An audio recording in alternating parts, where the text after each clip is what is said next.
प्यारे साथियों, मेरे सभी व्यूवर्स, सब्सक्राइबर्स, आप सभी को हैप्पी न्यू ईयर। ये नया साल आपके जीवन में ढेर सारी खुशियां लेकर आए, ऐसी मैं कामना करता हूं।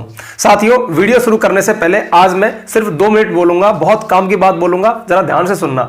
वैसे मैं अक्सर बोलता नहीं हूं, पढ़ाता हूं, बट आज बोलने का मन है। नया साल है ना, तो थोड़ी खुशी मुझे भी हो रही है कि मैं आपको कुछ ऐसा गिफ्ट दूं। गिफ्ट 2 हैं। पहली बात तो ये 2 मिनट का स्पीच, उसके बाद वीडियो बहुत दमदार है। देखिए, अभी मैंने कहा था कि मैं कामना करता हूं कि आपके जीवन में खुशियां आए। तो साथियों, सच तो यह है कि खुशियां ना मेरे कामना करने से आएंगी, ना आपके चाहने से आएंगी। आपके जीवन में खुशियां आने के 2 तरीके हैं। पहला एक ऑटोमेटिक तरीका है, वो तो आती है, यानी खुशी और दुख हमेशा एक रिदम में चलते हैं ऐसे, यानी खुशी दुख, यानी जाने अनजाने आपको कुछ खुशियां मिलेंगी ही मिलेंगी। लेकिन मेरा ऐसा मानना है, मैं अटूट विश्वास करता हूं कि आप अपने जीवन की खुशियों को जानबूझकर भी बढ़ा सकते हो। उसके लिए ज्यादा नहीं, बस 3 बातें आपको अपनानी होंगी। पहली बात, जम के मेहनत करो। देखिए, मेहनत का कोई विकल्प नहीं है। अगर आप आज जम के मेहनत कर रहे हो ना, तो उसका रिजल्ट जरूर नहीं कि आपको कल मिले, लेकिन मिलेगा जरूर। हो सकता है 1 महीने बाद मिले, 1 साल बाद मिले, 10 साल बाद मिले, लेकिन मिलेगा जरूर। तो सबसे बड़ी, सबसे अच्छी क्वालिटी की खुशियों को पाने का एक ही तरीका है कि जम के मेहनत करो। अगर आप एक स्टूडेंट है तो जम के पढ़ो, मतलब आप जो भी करते हो ना, वो जम के करो, कड़ी मेहनत के साथ करो, ईमानदारी से करो, मन लगा के करो, फिर देखना आपको उसके रिजल्ट जरूर मिलेंगे। और दूसरा तरीका है, आप लोगों को माफ करना सीखो। ध्यान रखना, खुशियों का सबसे बेस्ट तरीका यही है। आप अपने जीवन में जितना लोगों को माफ कर देते हो, आप खुद उतने अधिक खुश होते चले जाते हो।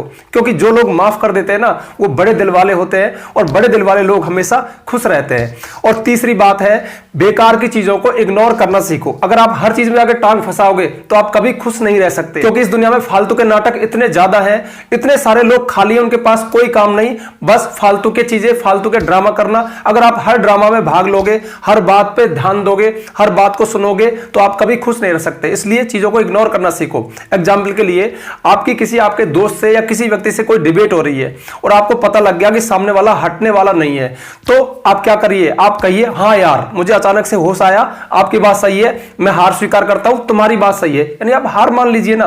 क्यों 1 घंटे तक आप अपनी एनर्जी को वेस्ट कर रहे हो? साथियों, ये अचानक से बीच में जाके हार मान लेना भी आपकी एक बुद्धिमानी को दिखाता है कि आप कितने बुद्धिमान हो। आपको पता लग गया कि 1-2 घंटे निकल सकते हैं, लेना देना कुछ है नहीं, तो हट जाइए ना उस डिबेट से, उसको जीत जाने दीजिए ना। तो साथियों, ये था मेरा एक छोटा सा स्पीच। अब मैं आता हूं वीडियो पर। ये वीडियो भी नए साल पर एक खास गिफ्ट है आपके लिए। देखिए, आज के वीडियो में मैं ग्रामर के सभी जरूरी टॉपिक्स को एक शॉर्ट व्यू के रूप में आपको दिखाऊंगा, मतलब जल्दी जल्दी सारे टॉपिक्स। अब जल्दी जल्दी में क्या होगा, ये आपको समझना है। आप में से बहुत से लोग ये सोचते होंगे कि ग्रामर क्या बीमारी है, इसमें इतने सारे टॉपिक्स हैं, इतने सारे रूल्स हैं, इनकी क्या जरूरत है? तो मैं आपको बता दूं कि इस दुनिया में बिना जरूरत के कोई चीज नहीं है। यानी हर चीज की एक जरूरत है। आप भले ग्रामर को सीखें ना सीखें, फिर भी आप ग्रामर का इस्तेमाल करते हो, क्योंकि उनकी कहीं एक आवश्यकता है, एक जरूरत है।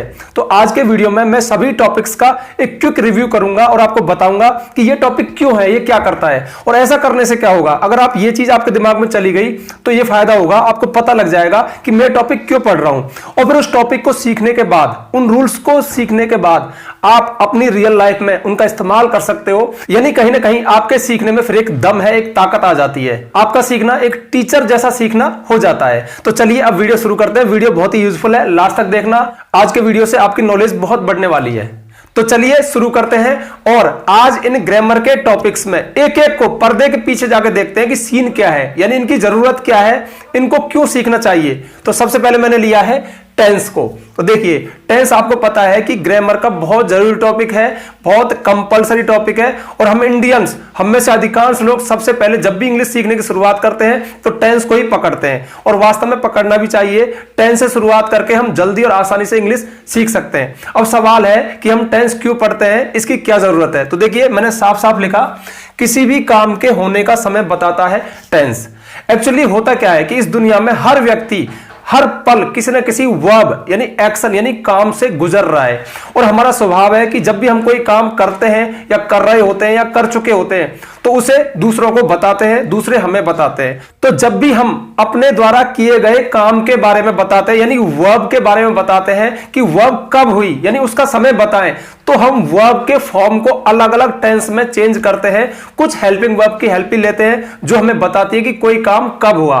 अब दूसरी बात, आपके मन में क्वेश्चन अक्सर आता होगा कि ये टेंस 12 ही क्यों है, ये 11 क्यों नहीं है, ये 15 क्यों नहीं है, 20 क्यों नहीं है। तो साथियों, ऐसा इसलिए है क्योंकि हम जब भी कुछ करें, किसी भी टाइम में करें, प्रेजेंट में, पास्ट में, फ्यूचर में, और उसे दूसरे को बताएं, तो ऐसी कुल 12 सिचुएशन, 12 स्थितियां बनती हैं जिनमें हम काम को कभी भी करें, कितनी देर तक करें, इन 12 टेंस के माध्यम से आसानी से बता सकते हैं। चलो ये बात समझ में नहीं आई, एग्जाम्पल से देखिए। जैसे अगर प्ले वर्ब आ रही है, यानी वर्ब की फर्स्ट फॉर्म आ रही है, तो हम बताते हैं कि कोई काम हम अक्सर करते हैं, यानी जब भी हम सब्जेक्ट के साथ वर्ब की फर्स्ट फॉर्म को रखते हैं या उसमें एस एस लगा हो तो प्रेजेंट इंडेफिनिट टेंस होता है। इससे हम आभास कराते हैं सामने वाले को कि ये काम मैं अक्सर करता हूं, जैसे मैं खेलता हूं, मैं आता हूं, जाता हूं, यानी जो काम हम एक डेली रूटीन में करें उनको हम प्रेजेंट इंडेफिनिट टेंस से दिखाते हैं। अब ऐसा तो है नहीं कि सिर्फ हम सारे काम ऐसे ही करते हैं और ऐसे ही बोलते हैं, हम ऐसे भी तो बोल सकते हैं ना कि इज प्लेइंग, यानी कोई खेल रहा है या मैं खेल रहा हूं या वह खेल रही है, वे खेल रहे हैं,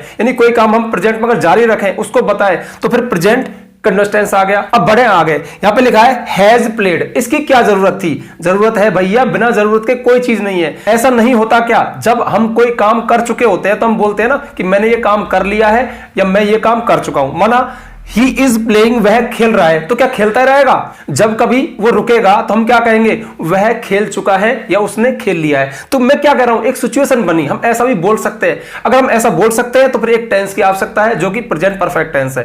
अब आप कहोगे हैज बीन प्लेइंग, इसकी क्या आवश्यकता है, जो कि प्रेजेंट परफेक्ट कंटीन्यूअस टेंस है। इसकी भी आवश्यकता है, क्योंकि हम ये भी तो बोल सकते हैं ना कि वह 2 घंटे से खेल रहा है। बोलो कोई मना है क्या? बोल सकते हैं, ऐसी सिचुएशन बनती है, तो फिर इसके लिए टेंस हमें बनाना पड़ा जिसका नाम है प्रेजेंट परफेक्ट कंटीन्यूअस टेंस।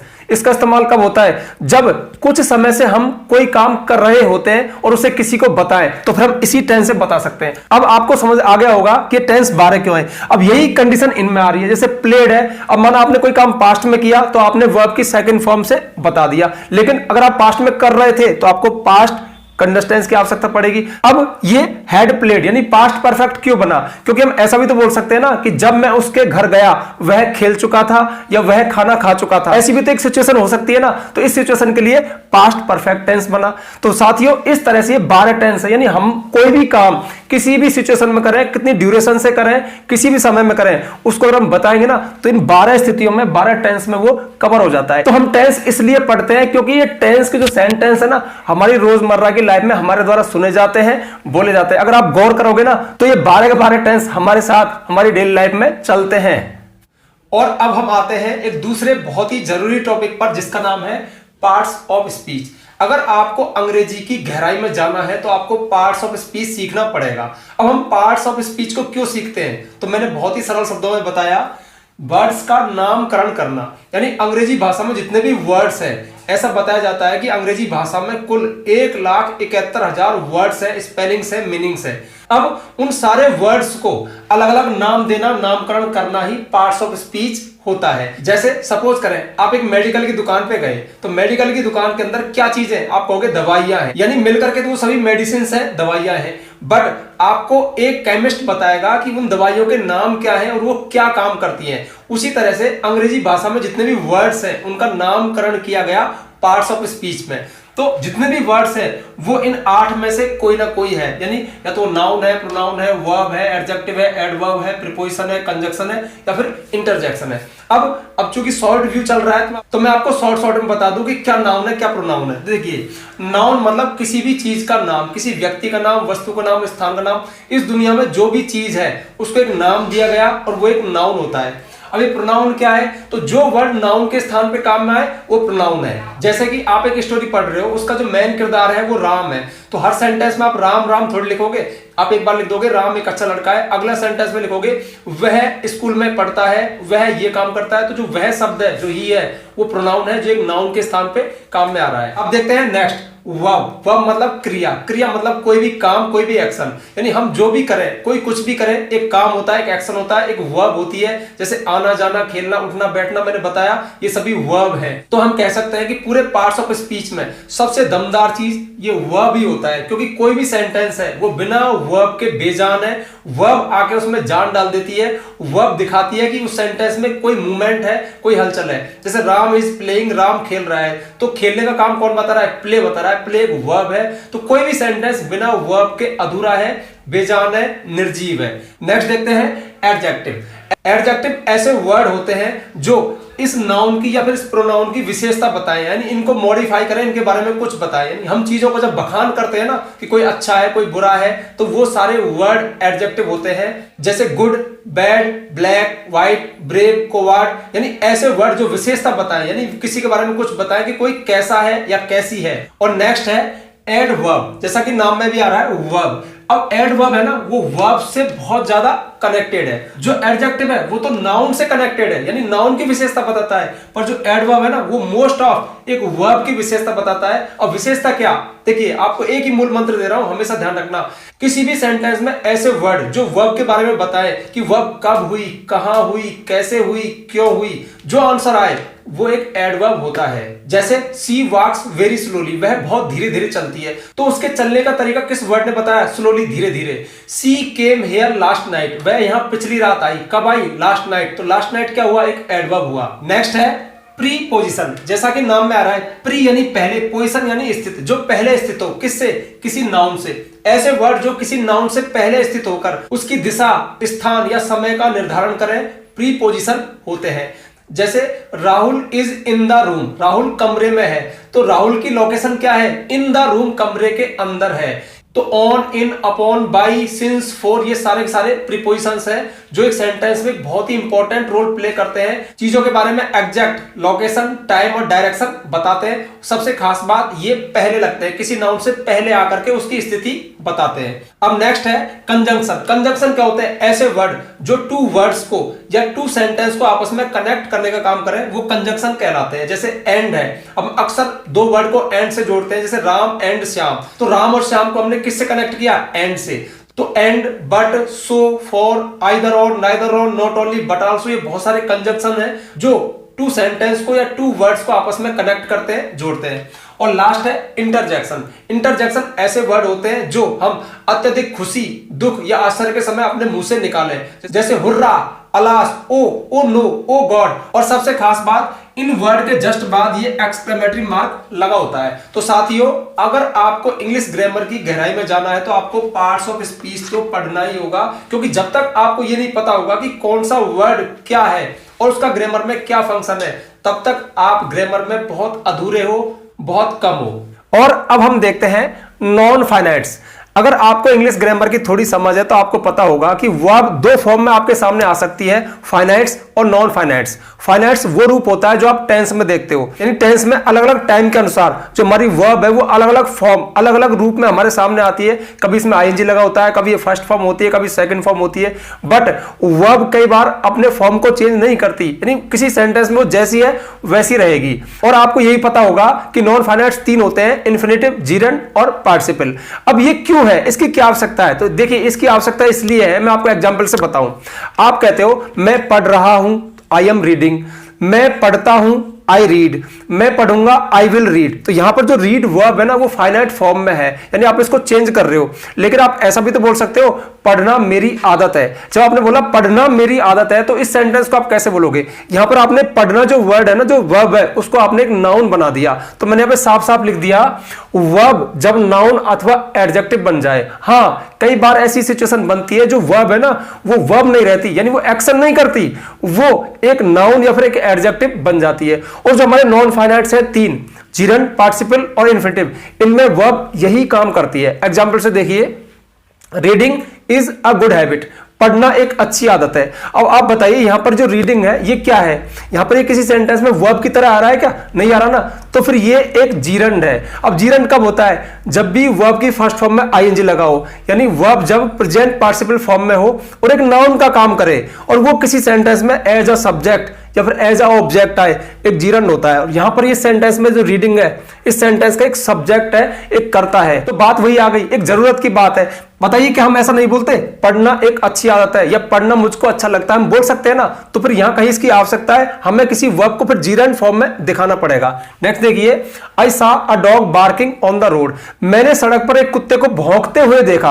अब देखिए, बार्क का अर्थ होता है भौंकना, एक वर्ब है, ठीक है। अब बार्क फर्स्ट फॉर्म है, बार्क्ड सेकंड फॉर्म है, थर्ड फॉर्म बार्क्ड है। और अगर आईएनजी लगाएं तो बार्किंग भौंक रहा हो गया, लेकिन यहां पर ये भौंक रहा नहीं बोल रहा, भौंकते हुए। अब यहां पर जो वर्ब बार्क है ना, एक एडजेक्टिव, एक विशेषण का काम कर रही है, एक कुत्ते की एक विशेषता बता रही है कि कुत्ते की क्या स्टेट थी, मैंने उसको भौंकते हुए देखा, यानी कुत्ता जो था वो भौंकती हुई स्थिति में था। तो यहां पर ये प्रेजेंट पार्टिसिपल है, और प्रेजेंट पार्टिसिपल किसी सेंटेंस में एक एडजेक्टिव का काम करता है, किसी चीज की एक विशेषता दिखाता है। नेक्स्ट देखिए, this is a broken mirror, एक टूटा हुआ दर्पण है, टूटा हुआ शीशा है। तो यहां पर जो मिरर है ना, उसकी विशेषता किस वर्ड ने बताई, ब्रोकन, टूटा हुआ। शीशा कैसा है, टूटा हुआ है, तो उसकी एक विशेषता है। और ये जो आप थर्ड फॉर्म को देख रहे हो ना, ब्रेक, ब्रोक, ब्रोकन, जो थर्ड फॉर्म है ना, जो पास्ट पार्टिसिपल फॉर्म है, यहां पर एक एडजेक्टिव है, इस मिरर की एक विशेषता बता रहा है, तो ये पास्ट पार्टिसिपल है। नेक्स्ट देखिए, आई लाइक टू टीच, मुझे पढ़ाना पसंद है, मुझे पढ़ाना अच्छा लगता है। अब यहां पर जो टू टीच आप देख रहे हो, ये इन्फिनेटिव है, और एक इन्फिनेटिव भी एक सेंटेंस में एक नाउन का काम करता है। यानी इस सेंटेंस में जो टू टीच है ना, वो लगभग आपको वैसा ही दिख रहा है जैसे एक ऑब्जेक्ट दिखता है जो कभी वर्ब नहीं होता। जैसे कि अगर मैं कहता आई लाइक एप्पल, मुझे सेब पसंद है, और यहां पर आई लाइक टू टीच, मुझे पढ़ाना पसंद है, तो जो काम एप्पल कर रहा था वही काम यहां पे टू टीच कर रहा है। तो टू टीच यहां पर वर्ब नहीं है, एक नाउन है, एक इन्फिनेटिव है। और नेक्स्ट टॉपिक को मैंने लिया है नरेशन, जिसे हम डायरेक्ट इनडायरेक्ट भी कहते हैं। ये हमारी डेली लाइफ में काम आने वाला एक बहुत ही जरूरी टॉपिक है। यानी हम इसको सीखें ना सीखें, लेकिन हम बहुत ही डायरेक्ट इनडायरेक्ट में बातें करते हैं। यानी हम बहुत सी बातें इधर उधर से सुनते हैं और उन सुनी हुई बातों को इधर उधर करते हैं। तो कहीं ना कहीं जब हम सुनी हुई बातों को दूसरे लोगों को बताते हैं, तो एक उसमें हमारा खुद का लहजा आ जाता है। तो मैंने साफ लिखा है, बात को अपने शब्दों में कहने का लहजा। देखिए, मैंने कोई बात सुनी, और उस सुनी हुई बात को अगर मैं आपको बताऊं, तो मेरे पास दो तरीके हैं। एक तो मैंने जैसा सुना वैसा का वैसा आपको बता दूं, ये तो हो गया डायरेक्ट स्पीच। लेकिन अगर उस बात को मैं अपने लहजे में, अपने शब्दों में आपको बताऊं, तो वो हो गया इनडायरेक्ट स्पीच। एग्जाम्पल से देखिए, जैसे पहला है, Ravi said to me, Ravi ने मुझसे कहा था I am not reading at this time, मैं इस समय नहीं पढ़ रहा हूं। ये बात मैंने सुनी। अब ये बात मैं आपको बता रहा हूं, तो मेरे पास टू चॉइस है। एक तो जैसा मैंने सुना एग्जैक्ट मैं ऐसा आपको बता दूं, तब तो मैं कहूंगा डायरेक्ट स्पीच में। लेकिन हम ऐसा करते नहीं है। हम ज्यादातर क्या 100% उस सुनी बात को अपने शब्दों में कहते हैं। तो मैं आपसे कहूंगा, रवि टोल्ड मी, रवि ने मुझे बताया था कि वह, ही, अब ही किसके लिए आ रहा है, रवि के लिए। यहां पर रवि अपने आप को क्या बोलेगा, मैं, लेकिन रवि के लिए मैं आपसे क्या कहूंगा, वह। तो he was not reading at that time, वह उस वक्त नहीं पढ़ रहा था। रवि कह रहा है कि मैं इस समय नहीं पढ़ रहा हूं, मैं आपसे क्या कहूंगा, रवि उस वक्त नहीं पढ़ रहा था। अब जब मैंने ऐसा किया तो मैंने तीन परिवर्तन कर दिए। एक तो मैंने प्रोनाउन को चेंज कर दिया, यानी जो आई था ना उसको मैंने ही में चेंज कर दिया, क्योंकि रवि अपने आप को कहता है मैं उसे क्या कहूंगा, वह। और दूसरी खास बात, जो एम है ना उसको मैंने वाज में बदल दिया। क्यों? क्योंकि जब रवि ने ऐसा कहा था उस समय प्रेजेंट था, लेकिन जब इस बात को मैं आपको बता रहा हूं ना, तो वो बात पास्ट की हो गई, तो मैंने प्रेजेंट को पास्ट में चेंज कर दिया। तीसरी बात, रवि ने कहा था कि मैं इस समय नहीं पढ़ रहा हूं। अब जब आपसे कहूंगा तो मैं क्या कहूंगा, उस वक्त रवि नहीं पढ़ रहा था, तो दिस को मैंने दैट में बदल दिया। तो इस तरह से जब हम किसी डायरेक्ट स्पीच को, यानी डायरेक्ट कथन को इनडायरेक्ट में चेंज करते हैं, तो उसमें मोस्ट ऑफ तीन चेंज होते हैं। प्रोनाउन का चेंज, जैसे आई को ही में बदला। दूसरा, टेंस का चेंज, जैसे एम को मैंने वाज में बदला। और तीसरा, समय और दूरी संबंधी शब्दों को हम बदलते हैं, जैसे दिस को मैंने दैट में बदला।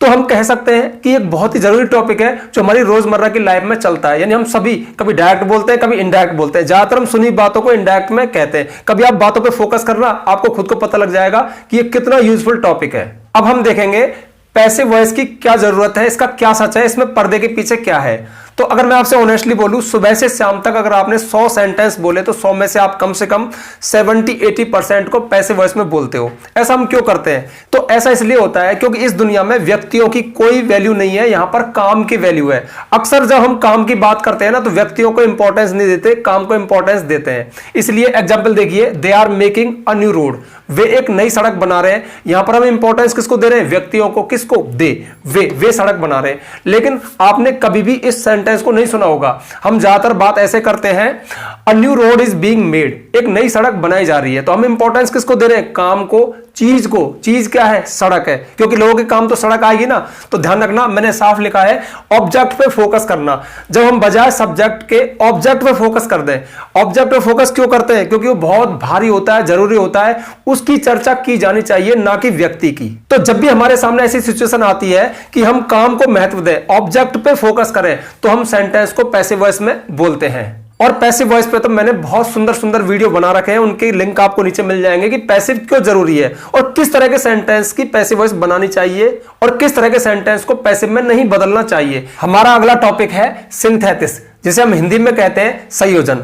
हम इस टॉपिक को क्यों पढ़ते हैं? बहुत ही मजेदार बात है, बहुत ही सबसे ज्यादा काम का टॉपिक यही है। देखिए, अगर हम सिर्फ टेंस पढ़ें, टेंस में हम कैसे सेंटेंस पढ़ते हैं? राम स्कूल जाता है, सीता खाना पकाती है, वे खेल रहे हैं, मैं पढ़ रहा हूं, लिख रहा हूं, मतलब छोटे छोटे सेंटेंस। बट आपने कभी गौर किया होगा कि डेली लाइफ में हम बहुत छोटे छोटे सेंटेंस नहीं बोलते, हम बड़े बड़े सेंटेंस बोलते हैं। बड़े बड़े से मतलब है कि हम 2-3 बातों को एक ही सेंटेंस में कवर कर लेते हैं। तो सिंथेसिस हमें बड़े बड़े सेंटेंस बनाना सिखाता है। जो बड़े सेंटेंस है, अब बड़ा सेंटेंस किसे कहा जाएगा? एक ऐसा सेंटेंस जिसमें एक ही सेंटेंस में 2 या 3 बातें कवर हो रही हो, वो एक बड़ा सेंटेंस है। जो बड़ा सेंटेंस है ना, वो 3 तरह के हो सकते हैं, सिंपल, कंपाउंड एंड कॉम्प्लेक्स। अब एग्जांपल से देखते हैं। देखिए, 2 सेंटेंस है छोटे छोटे। आई सा अ लायन, मैंने एक शेर देखा।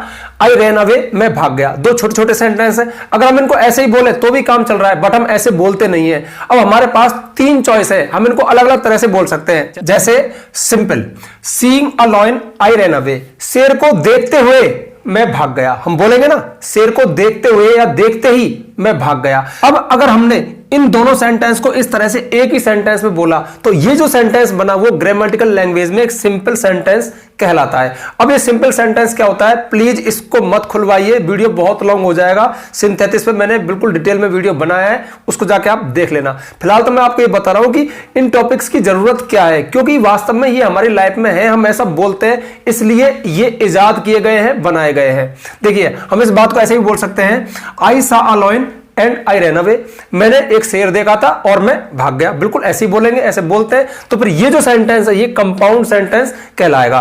और next, as I saw a lion, जैसे ही मैंने एक शेर देखा, आई रैन अवे, मैं भाग गया। तो जैसे ही मैंने शेर देखा मैं भाग गया, बिल्कुल ऐसे ही बोलते हैं। तो ये जो सेंटेंस है एक कॉम्प्लेक्स सेंटेंस कहलाएगा। चलो, हम चूंकि सिंथेसिस तो पढ़ ही रहे हैं, आपको साथ साथ एक और फेमस टॉपिक की जानकारी दे दूं, जिसका नाम है क्लोज। देखिए, क्लोज ग्रामर का बहुत ही फेमस टॉपिक है, जो यहां आपके सामने दिख रहा है इस सेंटेंस में।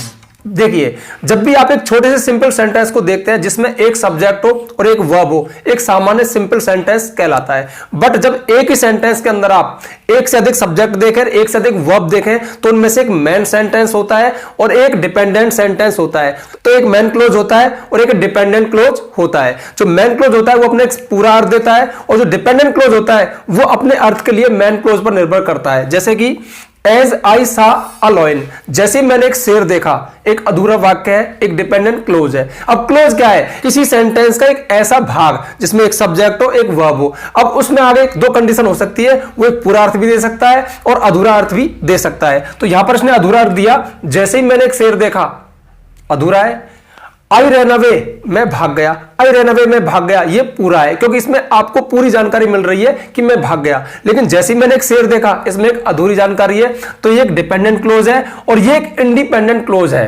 इन्हें हम 2 अन्य नाम से भी पुकारते हैं। जो हमारा डिपेंडेंट क्लोज है इसे हम सबऑर्डिनेट क्लोज भी कहते हैं, और जो हमारा इंडिपेंडेंट क्लोज है इसे हम मेन क्लोज भी कहते हैं। इस पर भी मैंने सेपरेट कई सारे वीडियो बनाए हैं, उनके लिंक आपको नीचे मिल जाएंगे, डिटेल में पढ़ लेना। और हाँ, एक खास बात और, आप ये मत समझना कि सर ने बस 2 छोटे छोटे सेंटेंस दिए। सिंथेसिस टॉपिक में आपको बहुत बड़े बड़े सेंटेंस सिखाए जाते हैं, आप सीख जाते हो। बट यहां पर मैं आपको सिर्फ ये बता रहा हूं कि एक जरूरत का टॉपिक है। हम वास्तव में जब बोलते हैं ना, बातचीत करते हैं, तो कभी सुनना, हम बहुत बड़े बड़े सेंटेंस बोलते हैं जो आप इंग्लिश में सिंथेसिस से सीख सकते हो।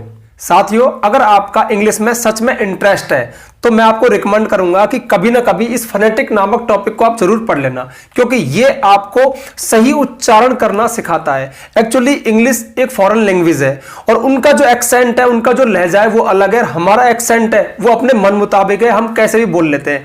बट हमें कम से कम ये तो जानना चाहिए कि इंग्लिश को सही तरह से कैसे प्रोनाउंस किया जाता है, कैसे उच्चारित किया जाता है, कैसे बोला जाता है। तो जब आप फोनेटिक ट्रांसक्रिप्शन पढ़ लेते हो तो आपको हल्का सा आइडिया जाता है, मोटा मोटा आइडिया जाता है कि वास्तव में इंग्लिश को कैसे बोला जाना चाहिए, किसी वर्ड को कैसे बोला जाता है। अब इस फोनेटिक को मैंने एक 45 मिनट के वीडियो में कवर किया है, यानी उस वीडियो से आपको फोनेटिक के बारे में मोटी मोटी जानकारी मिल जाएगी। वो वीडियो का लिंक मैं आपको नीचे दे दूंगा, आप जाके देख लेना। बट फिलहाल मैं आपको मोटी मोटी जानकारी दे दूं। देखिए, अंग्रेजी भाषा में कुल 26 लेटर होते हैं, 26 अक्षर होते हैं। 26 अक्षरों की वर्णमाला हम सबको पता है ABCD। लेकिन अगर हम साउंड की बात करें ना, तो जब कोई इंग्लिश बोलेगा तो कुल 44 तरह की साउंड हमारे मुंह से बाहर निकलती है। उन 44 साउंड को फिर दो भागों में बांटा। उन 44 में से 24 यानी 24 तो कॉन्सोनेंट यानी व्यंजन ध्वनियां होती हैं और 20 वोवल साउंड होती हैं। तो अगेन इन 20 को भी फिर दो भागों में बांटा, डिप्थोंग साउंड, मोनोफ्थोंग साउंड। अब बात लंबी चली जाएगी। आप तो ये समझो कि अंग्रेजी भाषा में 44 ध्वनियां होती है। उन 44 साउंड के लिए 44 ही साइन है, संकेत है, जो हमें याद करने पड़ते हैं, सीखने पड़ते हैं। उसके बाद कुछ रूल्स भी है जो हमें सीखने पड़ते हैं। अब आप थोड़ा सा एग्जाम्पल देखिए, आपको खुद पता लग जाएगा कि हम इंग्लिश को कितना गलत बोलते हैं। जैसे ये वर्ड है रिवर, हम सब इसको रिवर बोलते हैं, बट सही में इसका उच्चारण होता है रिवर। अब आप कहोगे ये क्या है? ये इनके संकेत है, इनके साइन है जो हम फोनेटिक में सीखते हैं, जैसे री वा। अब आपने गौर किया होगा कि अंत में रै क्यों नहीं बोल रहा है? अंत में रै इसलिए नहीं बोल रहा है क्योंकि ब्रिटिश इंग्लिश में, हमारे यहां पर ज्यादातर ब्रिटिश इंग्लिश चलती है, उसमें यदि किसी वर्ड के अंत में रै आए, आर आए, तो उसको नहीं बोला जाता है, उसके स्थान पर एक आ निकलता है, तो ये बोलेगा रिवा। अब ये क्या है? ये ए का साइन है, उसका संकेत है जो हम सीखते हैं। नेक्स्ट है वर्ब। अब जैसे वर्ब है, हम इसको बोलते हैं वर्ब, गलत, वर्ब। इसमें जो रे है ना, ये नहीं बोलेगा। यदि किसी वर्ड के बीच में IR OR UR आए तो वो नहीं बोलता है। अगर आप दूसरे तरह से समझे तो आप ऐसे समझ सकते हो, यदि किसी वर्ड के बीच में RR आए और R के बाद कोई कॉन्सोनेंट लेटर है तो R को नहीं बोला जाता है। यहां पर R के बाद B आ रहा है जो कि कॉन्सोनेंट है, इसलिए इस R को नहीं बोला गया। और अंत में जब R आता है ना, वो हटता है तो वो भी एक ए निकालता है। और एक दूसरा ए का साइन ये है 3, और ये विसर्ग, ये भी ए का साइन है और ये भी ए का साइन है। जब आप फोनेटिक में जाओगे तो आपको पता लगेगा कि जो ए है उसके लिए 3 साइन है, और वो कहां कहां यूज होते हैं ये आपको डिटेल में उस वीडियो में देखना पड़ेगा। नेक्स्ट देखिए, जैसे हम बोलते हैं मंडे, संडे, लेकिन वास्तव में इनको बोला जाता है मंडेई, मंडेई, संडेई, इस तरह से बोला जाता है। देखिए EI, तो ये EI ए का साउंड दे रहा है। अब इसमें काफी बारीकियां है। जैसे आप देख रहे हो कि ये क्या है, ये इस ए का साउंड है। मैंने आपको बताया था कि ए 3 होते हैं, एक तो ये रहा, एक ये रहा और एक ये रहा। अब ये ए कब आता है? जब किसी वर्ड में OU या OU से ए का साउंड निकले तो हम ये वाला ए लगाते हैं। ये भी ए का साइन है, ए का संकेत है। तो फिर मैं आपको अगेन एक बार रिकमेंड करूंगा कि आप अपनी लाइफ में कभी ना कभी एक बार इस फोनेटिक को सीख लेना। साथियों, जब हम इंग्लिश में जाते हैं तो आपको WH वर्ड फैमिली का तो पता होगा, उनसे तो पाला जरूर पड़ता है और पढ़ना भी है। अब एक बात बताइए, सुबह से शाम तक हम कितनी बात करते हैं, उनमें से आधी बात तो प्रश्न होती है। हम कितने प्रश्न करते हैं, जवाब में हमें उत्तर मिलते हैं। अब उत्तरों की बात तो हर कोई करता है, बट जरा ये सोचिए कि हम सुबह से शाम तक अगर इतने प्रश्न पूछ रहे हैं तो फिर ये भी अपने आप में काफी यूजफुल टॉपिक हुआ। यानी हमें जानना चाहिए कि अंग्रेजी में प्रश्न कैसे बनाते हैं। उसमें एक आध रूल है जो आपको पता होने चाहिए। तो देखिए, फ्रेमिंग क्वेश्चन, इसका यूज है प्रश्न बनाना, प्रश्न करने में। अब प्रश्न दो प्रकार के हो सकते हैं। एक तो सामान्य प्रश्न, यानी ऐसे प्रश्न जिनके उत्तर की अपेक्षा आप यस या नो से करें, इनको हम सामान्य प्रश्न कहेंगे, या इंग्लिश की लैंग्वेज में हेल्पिंग वर्ब से शुरू होने वाले प्रश्न कहेंगे। और दूसरे, अगर हम कोई कारण पूछे, कब, क्यों, कहां, कैसे, तो वो WH वर्ड वाले प्रश्न कहलाते हैं। जैसे आर यू बिजी, क्या तुम व्यस्त हो, तो जवाब क्या आएगा, हाँ या ना। तो ये वाला प्रश्न हेल्पिंग वर्ब से शुरू होने वाला प्रश्न बना। और दूसरा है व्हाट आर यू डूइंग, आप क्या कर रहे हो या तुम क्या कर रहे हो। इन दोनों ही प्रश्नों में एक लॉजिक काम कर रहा है जो आपको जानना चाहिए। देखिए, जब भी हम अंग्रेजी में कोई प्रश्न बनाए तो उसमें हेल्पिंग वर्ब हमेशा सब्जेक्ट से पहले आएगी। एक सिंपल या अफर्मेटिव सेंटेंस में तो हेल्पिंग वर्ब हमेशा सब्जेक्ट के बाद आती है, लेकिन जब भी हम प्रश्न करते हैं तो हेल्पिंग वर्ब सब्जेक्ट से पहले आ जाती है। इस बात का हमेशा ध्यान रखना। और अगर हम कोई प्रश्न WH वर्ड से शुरू कर रहे हैं तो WH वर्ड सबसे पहले आ जाता है। इसमें लॉजिक काम करता है, ये आपको पता होना चाहिए। तो कहीं ना कहीं इंग्लिश में आपको प्रश्न बनाना भी आना चाहिए। सारे WH वर्ड फैमिली मेंबर्स की आपको जानकारी होनी चाहिए और उनका यूज करना आपको आना चाहिए। साथियों, इंग्लिश ग्रामर में एक छोटा सा टॉपिक आता है टैग क्वेश्चन, जो बहुत काम का है। देखिए, टैग जो वर्ड है उसका अर्थ होता है जोड़ना, यानी किसी कथन, किसी स्टेटमेंट के अंत में उसके अनुमोदन के लिए, दुरुस्त करने के लिए, किसी बात को पक्का करने के लिए हम एक छोटा सा प्रश्न करते हैं। मैंने लिखा भी है, किसी बात को पक्का करना। हम इंडियंस की आदत है कि हमने कोई बात बोली, उसको और दुरुस्त करेंगे, उसको और पक्का करेंगे। एग्जाम्पल से देखिए, ही इज अ टीचर, एक स्टेटमेंट है, एक बात है, वह एक टीचर है। तो बोलने वाले ने क्या कहा, वह एक टीचर है। बाद में और पक्का कैसे कर रहा है, इजंट ही, क्या वह नहीं है, मतलब और पक्का कर दिया और दुरुस्त कर दिया। तो किसी बात को पक्का करने के लिए, दुरुस्त करने के लिए किसी कथन के अंत में जोड़े जाने वाला एक छोटा सा प्रश्न एक टैग क्वेश्चन होता है। इन टैग क्वेश्चन की एक खास बात होती है, यदि आपका जो कथन है, स्टेटमेंट है, वो अफर्मेटिव है, सकारात्मक है, तो टैग क्वेश्चन नेगेटिव बनेगा, और यदि आपका कथन नेगेटिव है तो हमारा टैग क्वेश्चन अफर्मेटिव बनेगा, सकारात्मक बनेगा। एग्जांपल से देखिए, ही इज अ टीचर एक अफर्मेटिव सेंटेंस है, तो टैग बना इजंट ही, क्या वह नहीं है, नेगेटिव। और दूसरा है Radha was not dancing, Radha नहीं नाच रही थी, एक स्टेटमेंट है, तो इस बात को दुरुस्त कैसे किया, वाज सी, क्या वह नाच रही थी, मतलब कहीं बात को और दुरुस्त कर दिया, पक्का कर दिया। टैग क्वेश्चन एक बहुत ही सिंपल सी चीज है, हो सकता है कि आपको इन दो एग्जांपल से ही समझ में आ गई होगी। हालांकि आपको डिटेल में पढ़ना है तो मैंने इस पर वीडियो बनाया है, वो आप जाकर देख लेना, बहुत ही नॉर्मल सी बात है, यानी किसी कथन के अंत में जोड़े जाने वाला एक छोटा सा प्रश्न। और लास्ट में देखते हैं हम मॉडल्स, मॉडल हेल्पिंग वर्ब्स। साथियों, अगर बात चल रही है इंग्लिश ग्रामर की, मॉडल्स की बात ना करें तो बात अधूरी सी लगती है। कहीं ना कहीं हमारे मॉडल्स को इंग्लिश ग्रामर में एक बहुत ही सम्मानजनक स्थान मिला हुआ है, और हो भी क्यों ना हो, क्यों, क्योंकि मूड को बताते हैं। देखिए, वैसे तो modals can, could, may, might, will, shall, would, should सभी एक हेल्पिंग वर्ब्स हैं, बट ये थोड़े से खास हेल्पिंग वर्ब्स हैं। Is, am, are, was, were, do, does, did, ये भी हेल्पिंग वर्ब्स है, बट वो एक ही काम करते हैं, वो टाइम को बताते हैं। जैसे मैंने कहा ही इज गोइंग, वह जा रहा है। अब इस सेंटेंस में जो इज है वो क्या कर रहा है, वह जा रहा है, यानी सिर्फ टाइम को बता रहा है, प्रेजेंट को बता रहा है। बट मॉडल्स के साथ ऐसा नहीं है, वो टाइम को तो बताते हैं, बट उससे ही बड़ी बात, वो मूड को बताते हैं, यानी सब्जेक्ट, बोलने वाला किस मूड में है, बोलने वाले की मनोस्थिति क्या है, उसका भाव क्या है, एबिलिटी का, कैपेसिटी का, परमिशन का, प्रोबेबिलिटी का, पॉसिबिलिटी का, ड्यूटी का, कंपल्सन का, रिक्वेस्ट का, मतलब उसका मूड क्या है, तो मूड को बताते हैं। तो मैं इनको हमेशा ताकतवर हेल्पिंग वर्ब्स कहता हूं। एग्जाम्पल से देखिए, आई कैन स्विम, मैं तैर सकता हूं, इसका मतलब प्रेजेंट की तो बात कर रहा है कि तैर सकता हूं, बट एक क्षमता को दिखा रहा है, किसी की एबिलिटी को दिखा रहा है, तो अपने आप में एक ताकतवर हेल्पिंग वर्ब हुआ। नेक्स्ट एग्जांपल देखिए, यू शुड रीड, तो मैं पढ़ना चाहिए, यहां पर किसी को एडवाइस दी जा रही है, किसी को सजेशन दिया जा रहा है कि तुम्हें पढ़ना चाहिए, तो शुड का अर्थ होता है चाहिए, और ये शुड किसी को एडवाइस करने के काम में आता है। नेक्स्ट देखिए, ही मे बी लेट, वह लेट हो सकता है, यहां पर एक पॉसिबिलिटी, एक संभावना की बात बताई जा रही है कि ही मे बी लेट। तो जो मे हमारा मॉडल है, जो मे जो हमारा हेल्पिंग वर्ब है, वो क्या काम कर रहा है, एक पॉसिबिलिटी को बता रहा है कि वह लेट हो सकता है। तो प्रत्येक मॉडल का एक अलग फंक्शन है, एक अलग मूड को बताता है। हम कह सकते हैं कि मॉडल्स किसी सेंटेंस में संभावना है, परमिशन है, पोलाइट रिक्वेस्ट है, एडवाइज है, सजेशन है, इसको दिखाने का काम करते हैं। तो मॉडल भी हमें आने चाहिए। तो साथियों, आप मेरी इस वीडियो को आपके लिए नए साल का गिफ्ट ले सकते हो, क्योंकि आपके सामने मैंने एक ही वीडियो में इंग्लिश ग्रामर के 10 टॉपिक्स को उनके यूज के साथ आपको बताया। और हाँ, इन सभी टॉपिक्स को अगर आपको डिटेल में पढ़ना है तो इन सब पर मैंने सेपरेट वीडियो बना रखे हैं, उनके लिंक आपको नीचे डिस्क्रिप्शन में मिल जाएंगे, आप प्लेलिस्ट में जाके चेक कर लेना। तो आप जल्दी से वीडियो को लाइक कर दो, ज्यादा से ज्यादा शेयर करो। अगर आप चैनल पर नए आए हो तो चैनल को सब्सक्राइब करना, बेल आइकन प्रेस करना, ताकि आपको आने वाले वीडियोस को नोटिफिकेशन मिल जाए। एक बार फिर से आपको नया साल मुबारक हो, हैप्पी न्यू ईयर। मिलते हैं नेक्स्ट वीडियो में नेक्स्ट टॉपिक के साथ, तब तक के लिए बाय।